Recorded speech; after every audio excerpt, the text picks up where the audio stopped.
तो hello friends, आज हम शुरू करते हैं क्लास 9th के साइंस। आज हम जानेंगे कि साइंस का मतलब आखिर होता क्या है। चलिए हम देखते हैं। साइंस मीन्स होता है विज्ञान। क्या होता है? विज्ञान होता है। साइंस को दो भागों में बांटा गया है। कब भाग में बांटा गया है? दो भागों में। पहला है जीव विज्ञान। क्या है? जीव विज्ञान। दूसरा है भौतिक विज्ञान। क्या है? भौतिक विज्ञान। अब जीव विज्ञान को दो भागों में बांटा गया है, जूलॉजी और बॉटनी। जूलॉजी और बॉटनी। जूलॉजी का अर्थ होता है प्राणी विज्ञान, जिसमें प्राणी का मतलब हो गया जितना जीव जंतु है। जितना जीव जंतु है उसे क्या बोलते हैं? प्राणी विज्ञान। ठीक ना। अब हो गया बॉटनी यानी कि वनस्पति विज्ञान। वनस्पति में होता है कि जितना पेड़ पौधा छोटा से लगाई बड़ा तक जितना हो गया उसका काम में आएगा। बॉटनी में गया यानी कि वनस्पति विज्ञान में आएगा। अब देखिए फिजिक्स। फिजिक्स जो होता है जिसमें जान नहीं होता है, निर्जीव होता है। क्या होता है? निर्जीव होता है, जिसमें कुछ केमिकल फॉर्मूले या कुछ केमिकल या बल दबाव से कारण में आएंगे, उसमें बात किया जाता है। और रसायन में कुछ केमिकल फॉर्मूला जो होता है, जैसे मान लीजिए कि कुछ रासायनिक अभिक्रिया के बारे में बात किया जाएगा, उसे रासायनिक अभिक्रिया यानी कि रसायन शास्त्र कहते हैं। चलिए अब हम जानते हैं कि जीव विज्ञान आखिर होता क्या है। ठीक ना। जीव विज्ञान के बारे में पढ़ते हम, यानी कि लिखे हम क्लास 9th के साइंस यानी विज्ञान पढ़ते हैं। क्लास 9th के साइंस। साइंस यानी कि साइंस में हम पढ़ेंगे बायोलॉजी। का पढ़ेंगे? बायोलॉजी। इसमें बोल रहा है कि सजीवों सजीवों का अध्ययन जीव विज्ञान कहलाता है। क्या कहलाता है? जीव विज्ञान कहलाता है। ठीक ना।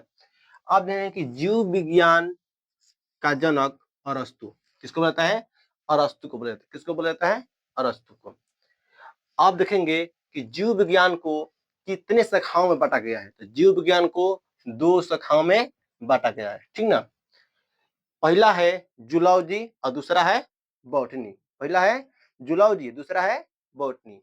जूलॉजी इसके अंतर्गत जीवों का अध्ययन किया जाता है। जैसे मान लीजिए घोड़ा, गधा, मानव या जितना भी जीव है, समझिए कि जीव के बारे में पढ़ना है। किसमें? जूलॉजी में।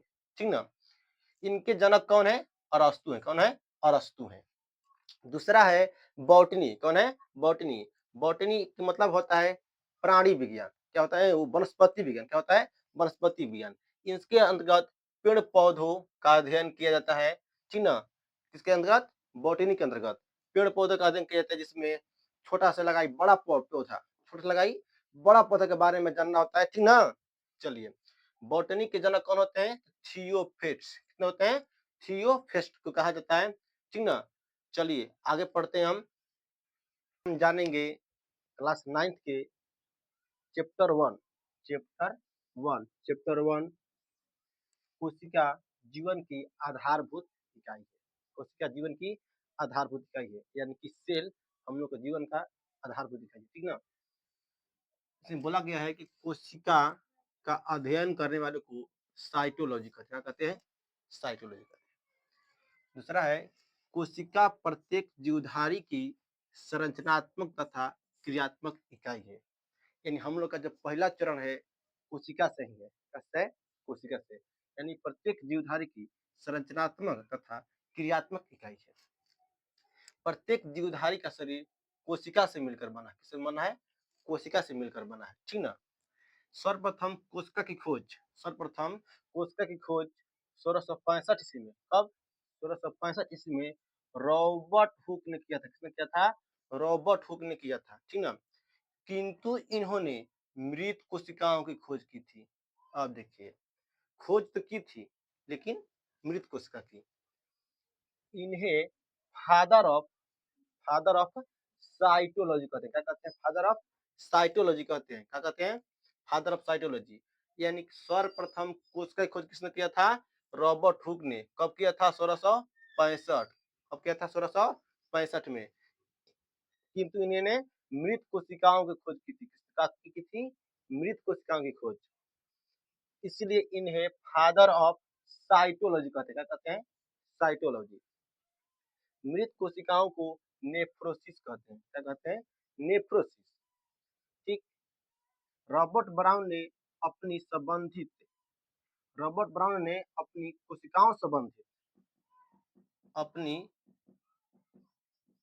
कोशिकाओं संबंधित खोजों का वर्णन कोशिकाओं संबंधित खोजों का वर्णन माइक्रोग्राफिया पुस्तक में किया है।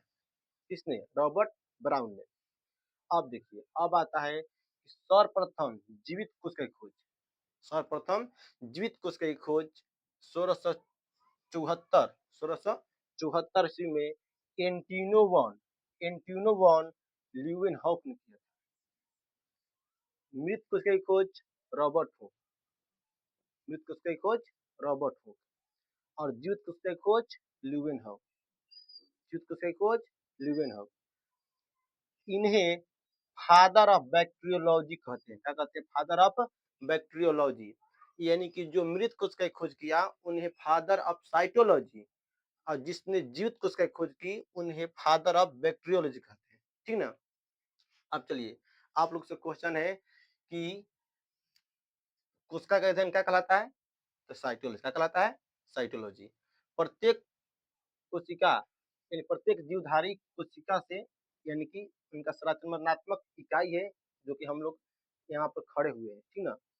प्रत्येक जीवधारी का शरीर कोशिका से मिलकर बना है। ठीक। सर्वप्रथम कोशिका की खोज 1665 ईस्वी में रॉबर्ट हुक ने किया था, किंतु इन्होंने मृत कोशिकाओं का खोज किया। इन्हें फादर ऑफ साइटोलॉजी कहते हैं। मृत कोशिकाओं को नेफ्रोसिस कहते हैं। क्या कहते हैं? नेफ्रोसिस कहते हैं।